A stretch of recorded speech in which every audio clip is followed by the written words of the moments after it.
So this is how you can forcefully download app on the Apple Watch.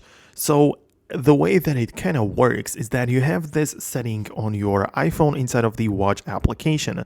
So when you get inside in here and go to the general section, we have the automatic app install.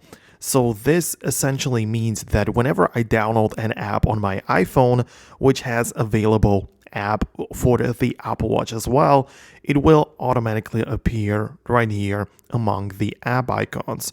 It is very useful to have it turned on. I kind of like it that way, but if you for whatever reason have it disabled like this, then it means that you will have to manually, let's say, forcefully install app on your Apple Watch when it is available. This means that in the main section of your watch app on the iPhone, at the bottom you will have all of the available apps for the Apple Watch. And if you don't have one, like I remove one, for example, the Audible, then it's going to appear like this at the bottom, which is going to be the available app. In order to install it on the Apple Watch, you have to press this button again. And that's because you get to pick and choose which app is going to appear on the watch and which is not going to be there. So I like to keep it automatic. That means that I don't have to worry about anything, but this is kind of an option as well. So this is all that you need to know about it.